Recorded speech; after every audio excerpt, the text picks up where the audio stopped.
Assalamualaikum warahmatullahi wabarakatuh. Selamat pagi sahabat setia RSAB yang ada dimanapun berada. Semangat pagi, siang, sore, malam, dimana sahabat RSAB bisa menonton, menyaksikan program Dokter Menjawab ini kapan saja ya. Salam sejahtera untuk kita semua, semoga sehat selalu.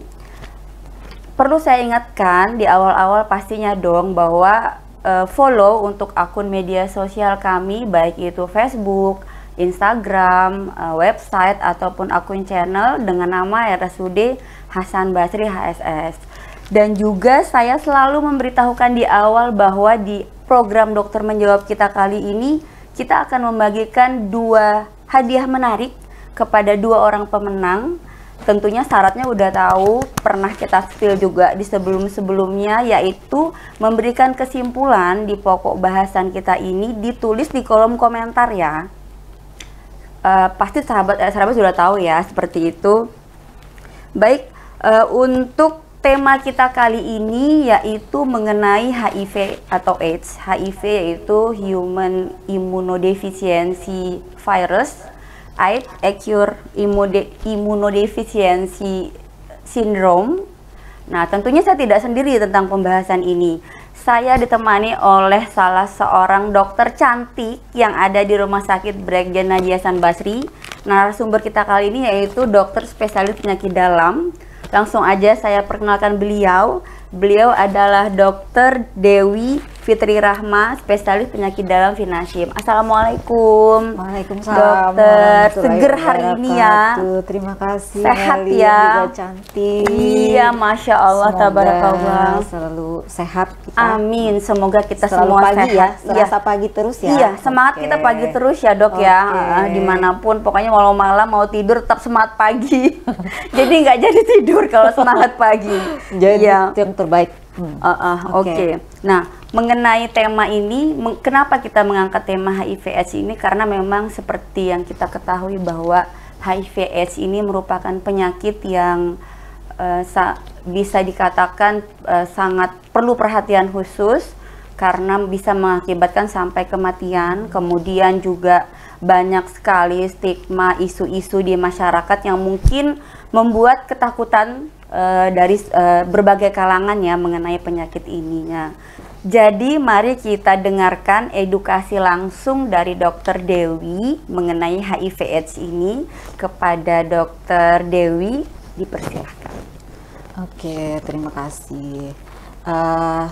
Sebagai pembukaan dari host ya, yang hari ini kita membicarakan tentang HIV dan AIDS yang mungkin itu sudah menjadi pembicaraan yang luas, di mana terjadi stigma di masyarakat yang akan dengan sendirinya mempengaruhi terhadap angka pasien itu meningkat kalau kita tidak mengedukasi secara benar-benar karena ketidaktahuan dari culture, dari si pelaku dan sebagainya. Oke. Baik, jadi HIV itu seperti apa, AIDS itu seperti apa dok? Definisinya penyakit apa ya itu gitu ya? Oke. Jadi HIV itu virusnya sebenarnya. Human Immunodeficiency Virus. Jadi virus yang menyerang imun defisiensi. Defisiensi itu adalah defisien itu kurang ya. Jadi dia lama kelamaan membikin turun kekebalan tubuh. Human tadi, human per definisi kan, human jadi itu manusia. Jadi dia di manusia yang membuat kekebalan kita jadi defisiensi turun. Itu pengertian secara definisi dari kata perkatanya.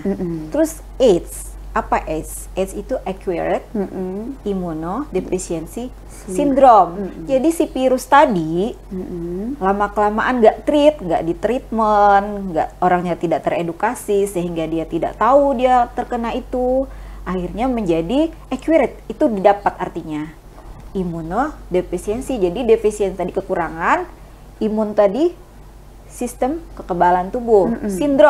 Sindrom itu kumpulan gejala. jadi tidak satu gejala. Nah, kalau AIDS itu biasanya sudah gejalanya yang sangat berat, misalnya mudah sekali diare kronis berulang ya, lebih dari 3 bulan kok tidak sembuh-sembuh, hilang timbul. Lesi di kulit yang biasanya ketahuan dia yang kayak papula makular yang gatal-gatal gitu, berulang-ulang. Ada yang kayak pembuluh darah menebal namanya sarkoma kaposi. Nah, itu. Terus ada yang apa namanya? TBC. Dia kan kalau kita nih orang yang normal nih nggak HIV, kita imunnya bagus, kita sering aja nih, apalagi kita kerja di rumah sakit kan sering tuh ketemu nggak pakai masker, ketemu orang bicara ngomong-ngomong, kita kan nggak tertular karena imun kita good. Tapi kalau kita deficient imunnya karena virus yang tadi, maka mudah sekali flu-nya kayak berat banget strainnya gitu. Terus kayak jadi TBC, terus jadi kayak sariawan berulang yang putih-putih gitu loh. Mungkin ada beberapa sebagian kenal yang oral hairy leukoplakia, jadi kayak di pinggir-pinggir lidah itu kayak putih-putih khas gitu. Sariawan? Yes, sariawan, tetapi lebih hairy is berambut. Hair, jadi kayak putih, jadi di pinggir-pinggir lidah itu. Kadang saya taunya dari situ ngelihat pasien, oh ini harus dites gitu, nggak harus yang, kan ada yang dia mungkin nanti akan kita bicarakan simptom-simptom stadiumnya ya. Jadi memang proses ya dok ya. Jadi HIV itu merupakan proses awal virusnya datang ya kan ya.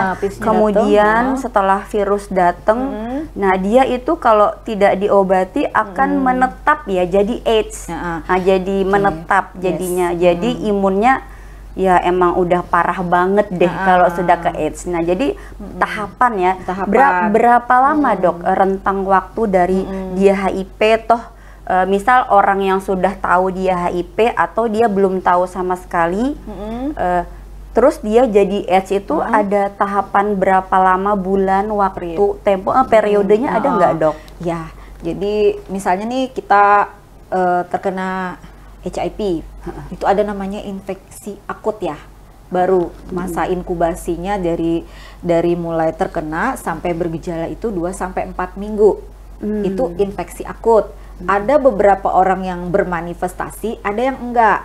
Jadi manifestasinya itu yang infeksi akut itu seperti flu-like syndrome, sakit kepala, nyeri-nyeri otot, sakit-sakit sendi, terus kayak gatal-gatal ruam-ruam gitu ya, yang nggak khas flu-like syndrome biasa, yaitu 2-4 minggu, di mana virus itu cepat sekali membelah saat infeksi akut itu. Nah kemudian ada fase periode jendela, window period. Window period itu ada yang sampai, artinya alat screening HIV itu tidak bisa menangkap, jadi saat itu bisa negatif palsu karena memang tidak tertangkap oleh alat screening itu ada yang sampai 90 harian. Jadi makanya diulang kalau memang kita sangat-sangat highly suspicious terhadap, jadi benar-benar kayak HIV banget nih dari sekian klinis, kayaknya harus dites dari faktor populasi kunci gitu, atau faktor resikonya ada. Nah kita harus ngulang kalau dia tuh negatif, kalau karena tadi alatnya nggak bisa nangkep ya.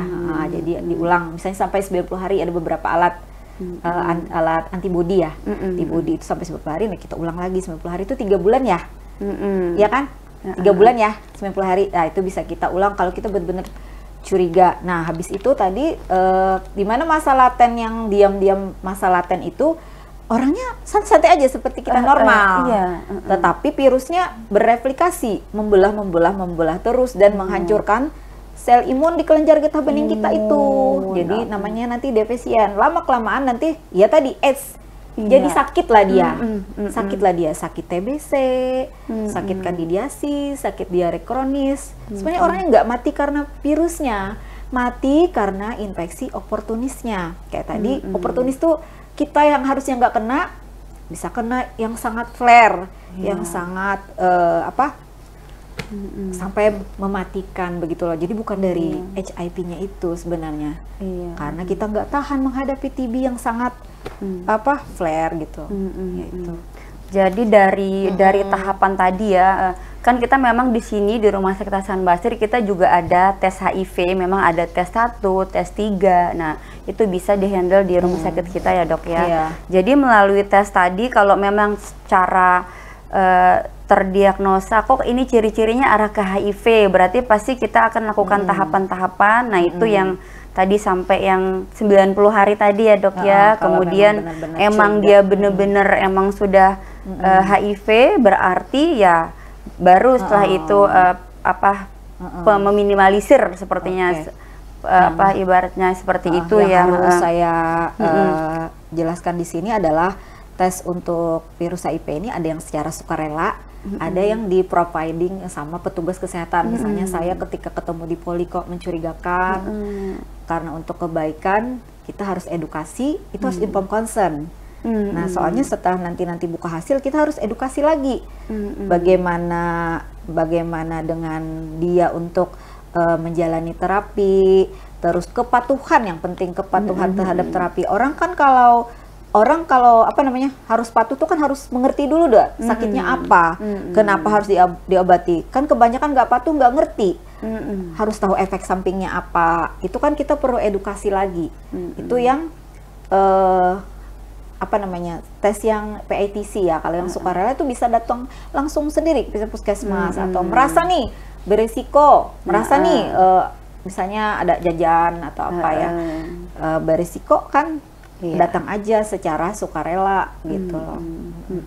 Berarti memang kalau itu ada gejalanya khas gitu ya, HIV. Kalau misalnya dia itu emang udah ke AIDS nih, karena kan orangnya nggak ngerti nih masalah ini, pas dateng ada nggak, Dok, perbedaan gejala dari dua ini? Misalnya gejala HIV itu seperti yang tadi dokter sampaikan. Nah, kalau gejala AIDS-nya itu apa lebih parah lagi, langsung dia drop banget gitu? Pernah nggak, Dok? Jadi yang tadi kalau yang stage awal kan kayak flu-like syndrome biasa, gejala ini HIV kita kecuali mengetahui dia ada perilaku seks tidak aman, atau dia penasun pengguna nafsa suntik, atau dia bayi baru lahir dari ibu yang HIV positif ya, atau transplantasi organ yang tidak diketahui sumbernya ya, dia tidak menyelidiki dulu gitu loh sumbernya, misalnya HIV atau enggak. Terus apalagi ya, warga binaan itu kan kalau dia datang biasanya, kalau yang AIDS itu kan biasanya khas banget. Pemerintah itu mewajibkan sekarang untuk pasien yang hepatitis B, pasien TB, kemudian wanita hamil atau calon pengantin sudah sekarang di screening gratis kan dari pemerintah. Itu wajib karena untuk untuk mencegah penularan juga kepada bayinya. Kemudian yang TBC, karena tadi harusnya kan orang tuh tidak mudah kena TBC. Kenapa? Jadi kita ada dasar untuk melaksanakan pemeriksaan. Biasanya TBC-nya berat, datang ke UGD gitu ya. Itu pasti kita edukasi, inform consent, VITC untuk dicek HIV. Nah, dari situ nanti ketahuan hasilnya. Bisa saja juga dia cuman TBC murni sih, bisa juga. Tapi kebanyakannya itu yang orang itu ensefalopati yang sampai ke otak, ensefalopati karena toksoplasma.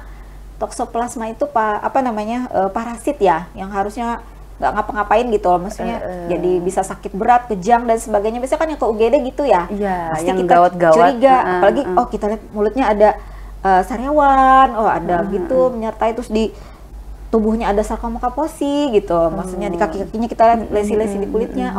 Jadi kita tes.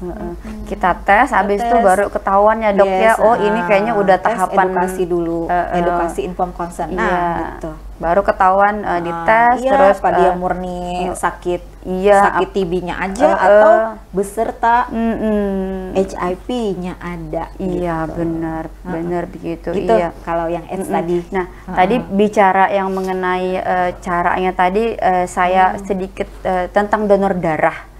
Kalau donor darah juga kalau tidak salah ada juga screening awalnya itu tambahannya tes itu tadi, Dok, tes HIV. Wajib karena kan untuk menghindari terjadinya infeksi baru. gitu. Gitu. Berarti dok, cara penularan HIV itu sebenarnya bagaimana dok? Cara penularan HIV penularannya itu. Iya. Cara penularan HIV itu pertama dari darah ya. Nah, ya Darah. Jadi darah. yang kedua cairan. Misalnya cairan ASI, susu ibu itu tinggi angka penularannya. Kemudian cairan vagina sama cairan lendir anus. Gitu. Itu aja sih sebenarnya untuk penularan HIV. Kenapa? Misalnya dari perilaku seks tidak aman. Itu kan bisa vaginal reseptif atau anal reseptif yang antara LSL ya. Itu anal reseptif ya. LSL. Gimana sih populasi kuncinya? Yang pekerja seks, kemudian pelanggannya, kemudian penasun, pengguna nabja, narkotika psikotropik dan ganja, suntik, di mana suntikan bergantian ya. Kemudian apalagi selain itu bayi yang lahir dari ibu yang positif, memang HIV positif. Itu. Iya. Sama ini warga binaan lapas biasanya. Jadi LSL terus transgender ya. Gitu. LSL transgender. Yes, itu Oke, berarti sahabat RSAB untuk HIV ini ditularkan melalui tadi satu cairan tubuh ya, cairan tubuh dalam hal ini cairan di alat kelamin ya, cairan vagina atau cairan mukosa di anus. Mukosa di anus, kemudian melalui darah ya tadi ya. Makanya tadi orang yang donor darah pasti kita tes dulu, atau mungkin orang yang mau dioperasi ya dok ya, pasti dites dulu ya kan ya. Atau melalui misalnya dari air susu ibu tadi ya, seperti itu. Cara penularannya. Berarti kalau kayak bersin aja tuh nggak apa-apa. Misalnya kita lagi di bis nih dok, terus di samping ini kita nggak tahu HIV nih ternyata orang, terus dia bersin hacis gitu kan ya, nggak nutup, terus kan tahu aja ya kalau kita droplet itu kan kemana-mana, itu enggak. COVID ya enggak. Oh iya itu COVID ya, bukan HIV ya. COVID lebih ini kan. Jadi cairannya khusus. Jadi kayak bersin nggak apa-apa. Terus kalau berenang juga nggak apa-apa. Berenang itu apa dok? Cairan kan kadang BAK berarti? Bukan ya BAK. No.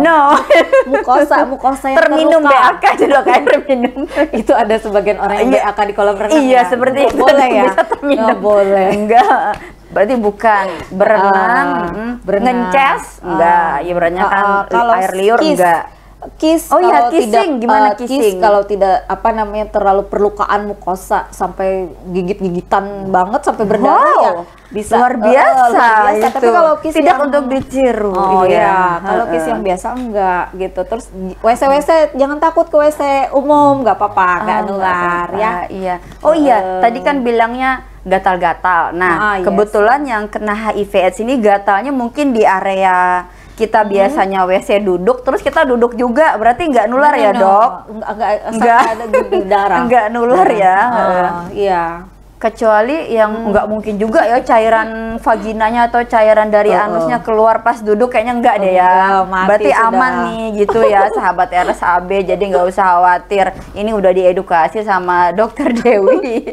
Apalagi ya kira-kira yang apa yang biasanya masyarakat umum tuh bisa nular tidak lewat mana? Bersin enggak, WC enggak, kemudian apalagi ya? Nyamuk enggak. Nyamuk. Oh iya, kalau misalnya nyamuk lagi gigit yang darah, kemudian dia gigit darah lagi. Enggak, sudah terini di nyamuknya. Di metabolisme. Iya. Berarti nggak masalah juga. Dari darah nyamuk ke darah dari nyamuk satu ke nyamuk yang lainnya ya. Nyamuk nakal tuh berarti nyamuk nakal. Oke. Nah, kemudian dok, faktor resiko apa aja nih dok kalau misalnya orang itu sudah terkena HIV/AIDS seperti itu dok? Faktor resiko yang tadi populasi kunci tadi. Oh yang tadi dijelaskan ya. Pengguna pekerja seks komersil baik pekerjanya maupun pelanggannya. Kalau misalnya kadang kan ini harus menggunakan perilaku seks aman, kan kondom gratis ya dari pemerintah juga, tapi lebih baik lagi kalau menghindari perbuatan kenakalan seperti itu. Agak lebih baik ke depannya, cuman kan susah ya. Iya, culture seperti kembali itu. lagi ke dirinya spiritual masing-masing, masing-masing ya, bahwa memang tindakan itu Cuman tidak harus pakai dibenarkan. pengaman, Iya. misalnya. Kalau bisa sih dihindari ya, Dok, Iya, ya. kalau bisa. Kalau pakai itu biasanya kan untuk keluarga yang sudah berkeluarga tapi tidak ingin menambah, mungkin seperti itu. Bukan untuk yang tidak Kan ada ini pasangan serodiskordan namanya. Jadi misal nih suaminya positif, istrinya enggak, tapi mereka ingin tetap pokoknya hidup bersama ya. Untuk melakukan hubungan seks, suami harus pakai kondom. Gitu loh. Jadi tetap bisa melakukan hubungan seksual meskipun bisa. Cairan dari suami yang HIV tadi kan itu ya nggak apa-apa. tertampung di kondomnya itu tadi. Iya. Jadi supaya tidak mengena ke Istri. Itu efektif, Dok? Tidak menularkan. Kita harus tes juga sih pasangannya. Tetap harus tes juga ya. Nggak tahu sih kita ya nanti ke depannya bagaimana. Iya. Oke. Kalau untuk obat sendiri, Dok. Nah, untuk obat HIV/AIDS ini apakah benar memang obat yang ada itu memang bisa dikonsumsi seumur hidup seperti itu atau bisa sampai sembuh? Apa seperti itu, Dok, obat HIV/AIDS ini? Ada obat tidaknya HIV itu anti ARV namanya. ARV, retroviral, kita per definisi. Anti adalah anti-no, retro itu nama virusnya, dia virus RNA. RNA. Jadi obat ARV ini memang diminum seumur hidup. Karena sebenarnya tidak sembuh, tapi bagaimana dia sehat. Dia tidak menjadi AIDS. Kan dia biasanya matinya karena infeksi oportunis tadi, kayak TB yang berat, nggak karena AIDS-nya. Kalau dia rutin berobat, cek viral loads rutin, cek CD4 rutin, minum obatnya patuh, sering kontrol, pastinya dia sehat, malah lebih sehat dari diabetes. Kalau diabetesnya tidak patuh juga ya, contohnya begitu. Jadi tidak ada sembuh, tapi bagaimana dia sehat. Sehat, jadi replikasi pembelahan virusnya juga berkurang sehingga akan menurunkan penularan kan, menurunkan penularan. Jadi 0 infeksi baru, 0 kematian, sama 0 stigma kan 3-0 itu ya program pemerintah. Oke. Berarti obat tadi itu bisa tidak dikatakan untuk menjaga kekebalan yang masih bagus nih, gitu ya? Atau tidak? Tadi supaya tetap tidak menularkan tadi kan? Mengurangi replikasi dia, menahan replikasi. Bahkan ada yang viral load-nya itu sampai tidak terdetek kan, 6 bulan. Berarti itu keren itu pengobatannya. Artinya pas kan, kalau tidak pas kan kita bisa ganti lini pertama ke lini kedua ya. Seumur hidup berarti sama halnya dengan penyakit diabetes dan hipertensi juga seumur hidup. Jadi kalau untuk HIV ini juga seumur hidup gitu ya. Iya. Oke. Baik, berarti tadi kan untuk HIV ke AIDS itu kan merupakan ada tahapan-tahapannya ya, Dok ya. Nah, bisa sih tidak, Dok, dari tahapan itu tadi kita cut ibaratnya jangan AIDS nih, orang ini bisa kok nggak AIDS, biar aja seumur hidup HIV, makanya kita cut gitu, bisa nggak yang seperti itu ya? Dia kan minum ARV tadi. Dalam definisinya di sini bukan berarti sembuh ya, tetapi dia tetap HIV patient dengan ARV yang patuh, dia sehat. Like normally people. Ya, jadi asal dia minum obat teratur, teratur tuh dia patuh. Kalau dia patuh kan replikasinya menurun, angka penularan turun, dia sehat. Itu sehat. Jadi terkat dengan sendirinya dia tidak akan menjadi AIDS sebenarnya.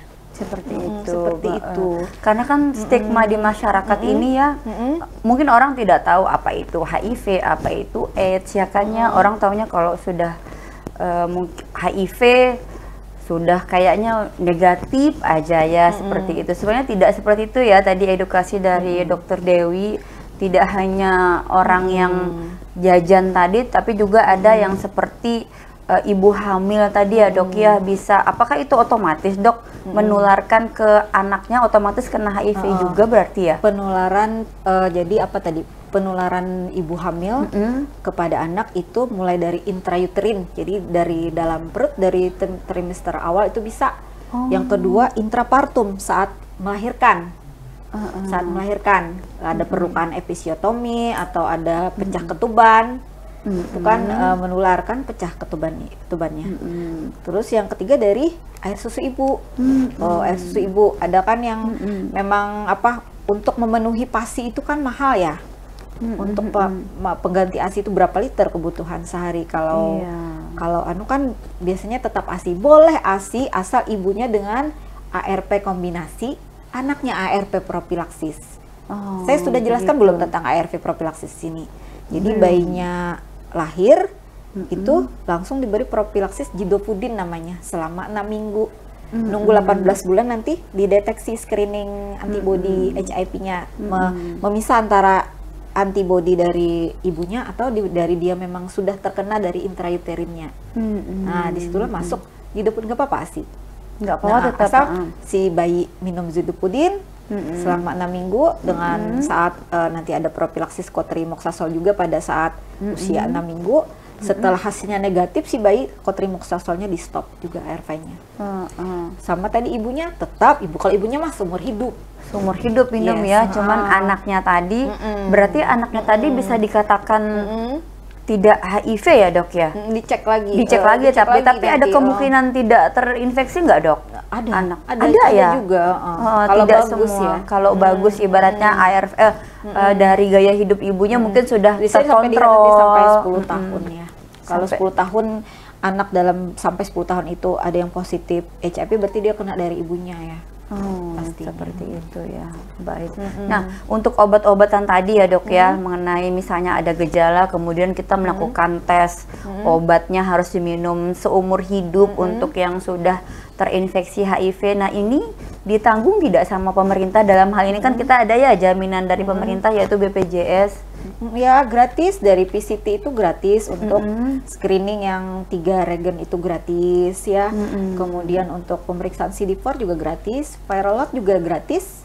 Kemudian obat ARV itu juga gratis. Oh iya, berarti memang semuanya bisa didapatkan gratis dengan jaminan pemerintah ya. Artinya teman-teman yang terkena HIV ini bisa tetap normally seperti biasa. Tidak ada stigma, sama seperti manusia yang normal juga. Tidak boleh ada stigma karena apa namanya, yang kena HIV bukan hanya dengan perilaku yang nakal, tapi bisa juga orang yang tidak nakal, misalnya kayak bayi tadi, dia kan tidak berdosa. Istri atau suami yang kena dari pasangannya yang tanda kutip ada perilaku seks tidak aman ya gitu. Atau mungkin tenaga medis bisa dok misalnya mau baik-baik mau nolong orang tertusuk, jadi nggak sengaja kena mata, ada terluka ya, kena apa namanya, macam-macam ya saat bidan yang misalnya membantu melahirkan itu kemudian ya segala tindakan lah. Artinya yang memang tidak disengaja, memang tidak dari perilaku negatif pasien HIV itu, karena kan ada yang ya memang gaya hidup seperti itu yang memang akibatnya pasti arahnya ke sana. Tapi ada juga yang karena hal-hal yang di luar dugaan lah seperti itu ya dok ya. Jadi sebenarnya tidak boleh ada stigma, dan stigma itu harus dikurangi. Maksudnya kalau bisa hilang, meskipun itu culture yang sangat susah di masyarakat kita ya. Jadi bismillah deh, semoga kalau stigma itu hilang, kan orang juga akan sadar untuk memeriksakan kalau dia merasa berperilaku tidak aman. Dengan itu sendiri kan ARV akan bisa masuk, maka turunlah angka ini, angka kesakitan ya, kesakitan akibat HIV tadi. Di rumah sakit kita Brigjen Najia Basri ini dok, pastinya ada ya dokter melayani pasien HIV ini gimana? Angkanya emang banyak atau tidak di daerah kita Kabupaten Hulu Sungai Selatan ini dok? Berdasarkan ini ya, United Nations AIDS untuk dunia globally, yang diambil data dari Hari AIDS di dunia tanggal 1 Desember tadi 2023, itu sekitar 39 juta ya sedunia. Yang terinfeksi? Sedunia, 39 million atau 39 juta. Sedunia. Untuk Indonesia itu yang keambil adalah sekitar 500-an case. 500.000 case ya. Kemudian kalau untuk di Kandangan sendiri tahun ini itu ada 71 people aja sih untuk Kandangan. Semoga ini makin turun ya, iya, Dok ya. Makin dari tahun kemarin 143 turun jadi 71. Semoga angka ini kita semakin turun dengan adanya edukasi ini, teman-teman jadi aware bagaimana untuk menghindari supaya tidak terkena virus HIV tadi ya. Baik, terima kasih sekali kepada Dokter Dewi yang telah memberikan edukasi mengenai HIV/AIDS jadi narasumber kita kali ini. Jangan lupa sahabat RSAB yang ada di rumah, tadi kita udah dengarkan bersama, sudah simak banyak sekali perbincangan menarik dari awal sampai akhir mengenai HIV/AIDS tadi. Jangan lupa berikan kesimpulan teman-teman dengan bahasa sendiri, tulis di kolom komentar di akun YouTube Rumah Sakit Hasan Basri. Setelah kami tunggu ya selama 7 hari setelah video ini akan ditayangkan. Jangan lupa 2 orang beruntung akan dapat 2 hadiah menarik dari Rumah Sakit Brigjen Najah Hasan Basri. Nah, pemenangnya juga nanti juga akan kita umumkan di media sosial, di Facebook ataupun di Instagram. Baik, untuk itu apakah ada closing statement nih dari Dokter Dewi tentang HIV/AIDS ini? Dipersilakan. Oke. Closing take home message pada talk show hari ini adalah tadi kata kuncinya ya stigma tadi ya. Bismillah, semoga stigma bisa kita hilangkan di masyarakat, karena kita tidak bolehlah memandang orang jelek ya.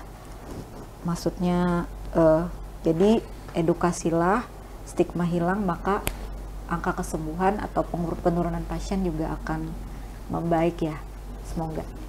Amin ya rabbal alamin, semoga membaik, menurun semuanya, tidak ada lagi.